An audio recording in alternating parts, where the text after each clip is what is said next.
The season 3 finale of Superman and Lois has premiered, so let's talk about it.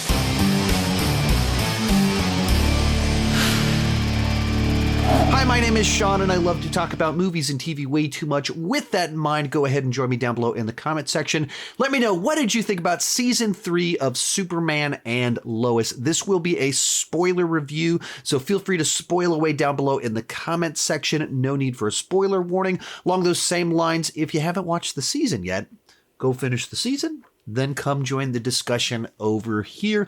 And because I kind of covered Superman and Lois a little bit tighter during the first 2 seasons, a lot of people ask me if I've been keeping up with it. Did I abandon the show like I abandoned the Arrowverse? And the answer is I've been doing my best to keep up with it, but because of all the travel I've been doing and a lot of travel my wife has been doing, I've normally been like watching 3 episodes, missing a month, catching up on 4 episodes, kind of watching it like that because I just haven't had time to regularly watch it with a weekly rhythm, and definitely haven't had time to cover it all along the way. And I do apologize for that if you're someone that liked my week-to-week reviews that I had been doing earlier on, but this year's just been very busy. All cool stuff, all great stuff. But it's meant that I haven't been able to cover some things that I otherwise would have been covering. With that said, let's get started. And I'll just cut right to the chase. I think that this season was a big improvement over season 2, where I felt like it kind of lost its way and its focus a little bit and had kind of a funky main plot to it.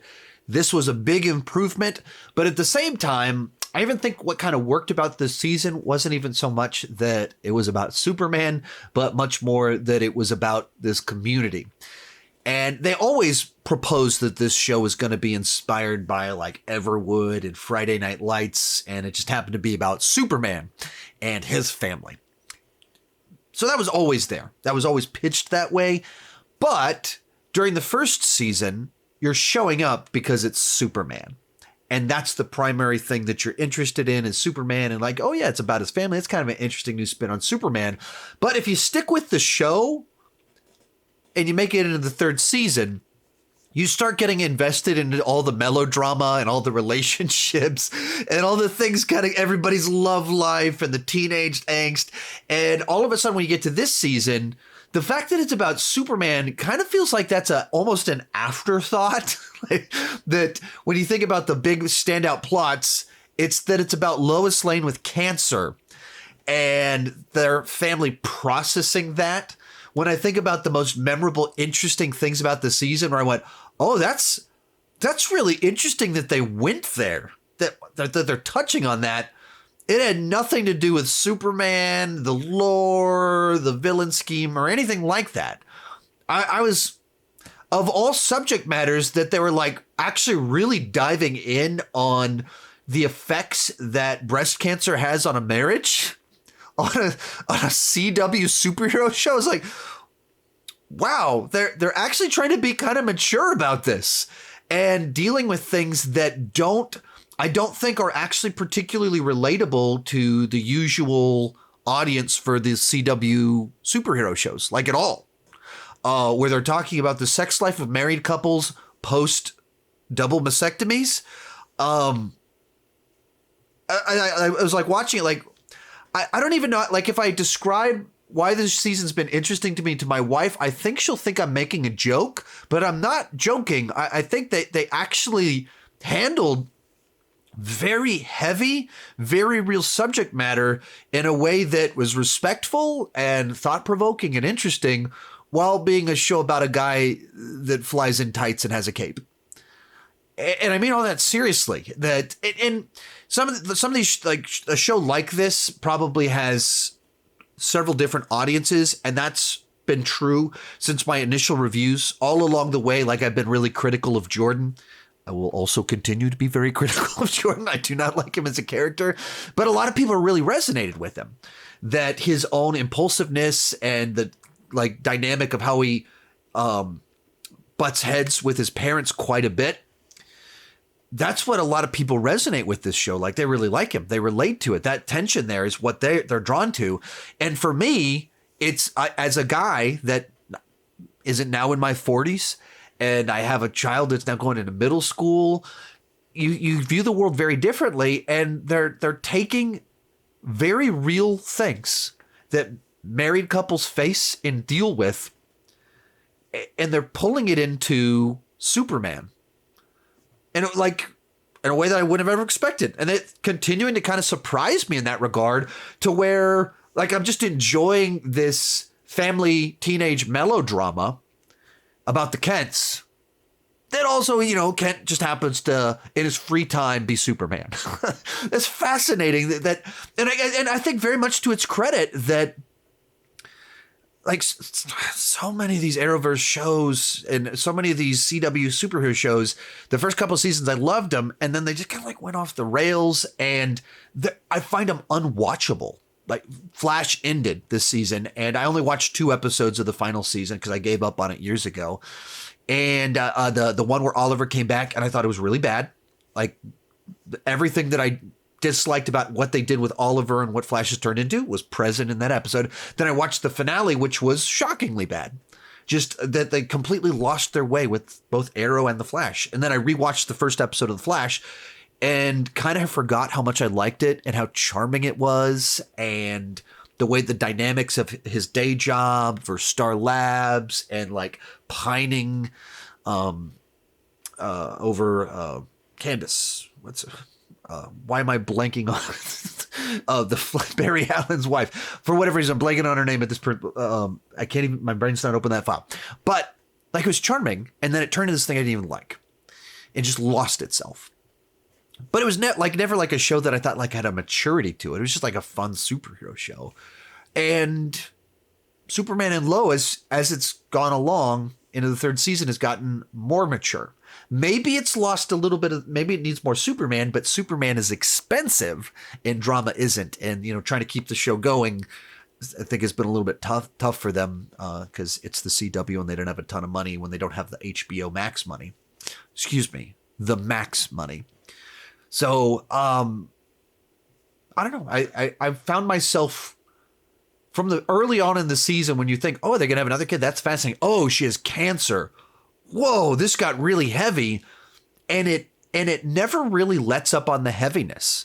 It never feels the need to like cut to, you know, it never felt like it was cutting corners to like make its way out of the fact that they're doing cancer. They literally just did a season-long arc about Lois Lane having cancer, and they embraced it. They didn't cut the tension. They didn't try and get goofy. Well, we're going to go heavy, so let's also go goofy. And they didn't do like a cartoon version of it. They treated it as a real thing. That's kind of remarkable. But it is a superhero show too. And this season felt like that was put on the back burner a little bit. And I'm sure it was a lot of that was a budget thing, but they got a villain that I think was compelling in certain ways, of a guy that has a worldview that doesn't perceive of Superman as his hero and thinks in his own way he's the savior of his community while being great villains are often the hero of their own story. Sometimes it's great to have a villain that just embraces the fact that they're evil, but really compelling villains are often the hero of their own story. And this character is often presented as a hero of his own story, that he's trying to do things to serve his community. He's trying to save his wife, but he's doing things that, if you step back from it, clearly are immoral and evil in the pursuit of that. That's interesting. I think there are a few too many times where the way that he's portrayed lacks a degree of nuance, where he keeps saying, I'm the hero of my community. You haven't done anything. But then he's so obviously also villainous and has obviously killed people, to where it felt like there was a gap there that needed to be addressed to explain how he could still perceive himself as the hero of his own story while these things are taking place and he's lying to his child and other things. There's some gaps there that I think was almost there, but not quite. And then they didn't have enough of an ongoing villain threat that you felt the ongoing danger, urgency, momentum from the villain. It's just kind of out there.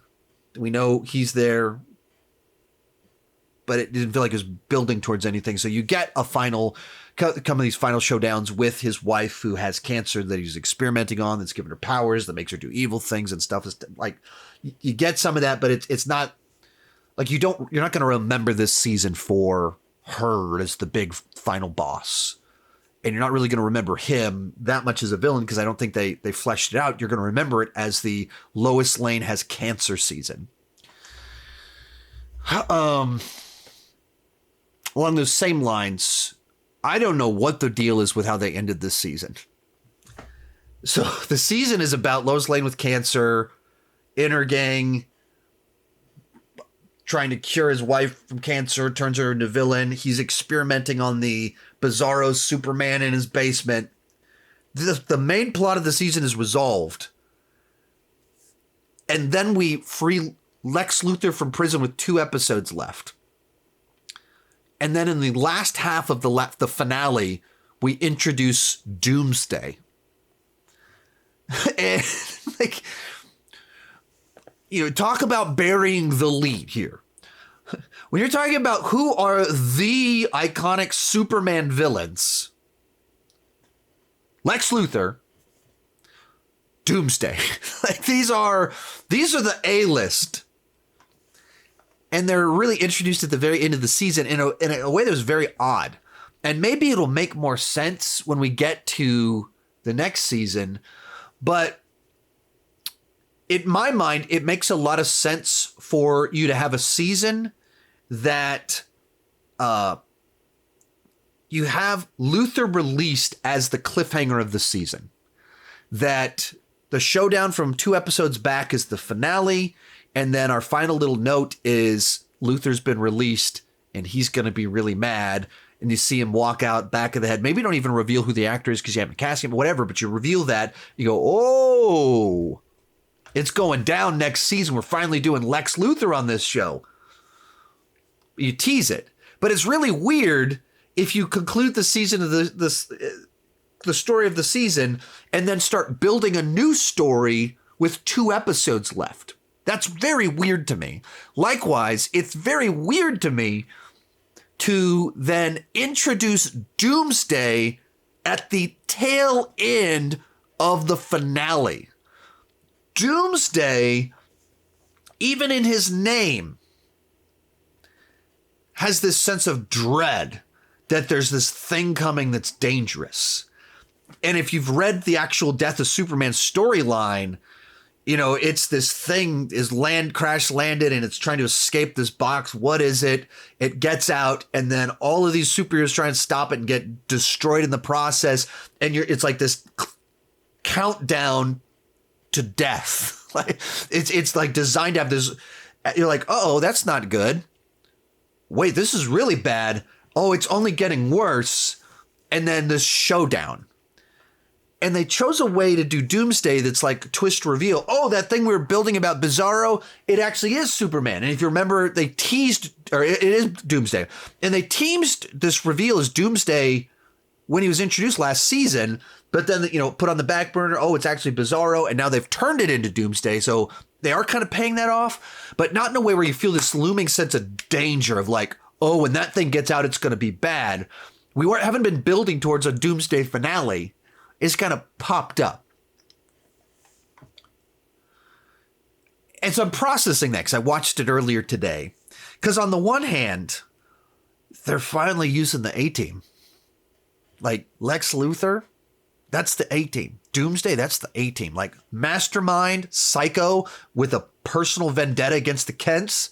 Doomsday, unstoppable machine that his reputation is the guy that killed Superman. Oh, man, that's the good stuff. And I don't understand why they would reveal it this way. But at the same time, you're like watching this season finale that's like, this person's in love. This person's pregnant. Look, we're getting a new job. We're doing this. Hey, we're closing everything out. We're going on vacation and our marriages. We're having romantic, erotic excursions post double mastectomy. All's good. Doomsday! Whoa! That just got real. That got heavy. It's on the one, like, I don't know, like it's a sense of like, that's exciting and cool, and it has the personal stuff plus epic showdown that's really cool to see on a television show on CW. And at the same time, why wouldn't this be like an 8 episode arc in season 4? I'm like confused. Like, I don't understand why it played out the way it is. And maybe there's some interviews where they've explained it. Why the story pacing of the season's actually about this. And then it gets real Lex Luthor Doomsday for the last 2 episodes. It's very odd. Very odd to me. But they're also going to be the 2 of the most memorable episodes. They're cool. You got to see I'm complaining about the pacing, but it doesn't mean I think the episodes were bad. I'm just like, I need to see how this plays out or where they're going with it, because it just seems like such an odd usage and time to do this. It's not at all the way that I would do this. It's not at all the way you would think, like, build anticipation, end on a cliffhanger. All right, next season, Luthor's the big villain and he's working with Doomsday and Doom is come. No, you like introduced two new villains in 2 episodes. Weird. So what do I think about this Lex Luthor? It's tough to say because it's such a different version. When you're used to Lex Luthor businessman that's, capitalist to the public, known figure, but behind the scenes evil, and Superman's trying to stop. You're used to that. And then this version is a version that's been in prison for over 15 years, working his magic and everything. But he's like this very hardened, like intense version of Lex Luthor that his theme music is metal riffs. Like, just they go hard with this version of like intense, gets the crap kicked out of him while he's smiling, takes people hostage, beats the crap out of someone, is just sitting on a dude as a chair. It goes hard. But we've only like gotten this glimpse version of him. So I need to see more of what kind of turns into. But like, you don't want to compete with Rosenbaum. Certainly I want to go Eisenberg. We definitely don't want to go Gene Hackman. Like, what are we going to do? Something different to stand out? I'm game with it, with what they done, like what they did with him, like this hard version of him. I'm cool with it. But weird pacing. I just don't get the way they played this out and why they wouldn't just make that season 4. Or if you want to end, or like take this season and 13 episodes and do 8 episodes on Inner Gang and Cancer Lady, and then shuffle Luthor to the last 5 episodes. And you play out these last 2 episodes over for 5 episodes. So you do have this big showdown with Doomsday that you feel the tension building towards it. But like ending on the cliffhanger point of they're fighting on the moon, that doesn't feel like as interesting of a cliffhanger as Luthor getting out of prison. Season ends. Doesn't feel as interesting as they have a showdown.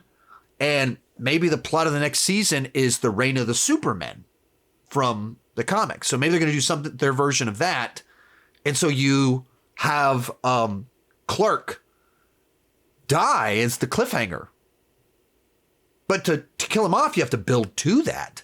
That's a cliffhanger right there. Like, you end a season with the death of Superman, and then you kick off the next season with everyone mourning, followed by the reign of the Supermen, and you've got a Superboy, you've got, of course, Steel, and then how do we do kind of these Eradicator and stuff like that? But like it's kind of some of that stuff's already in place that you could do their interesting spin on it, which could make for a really fascinating next season.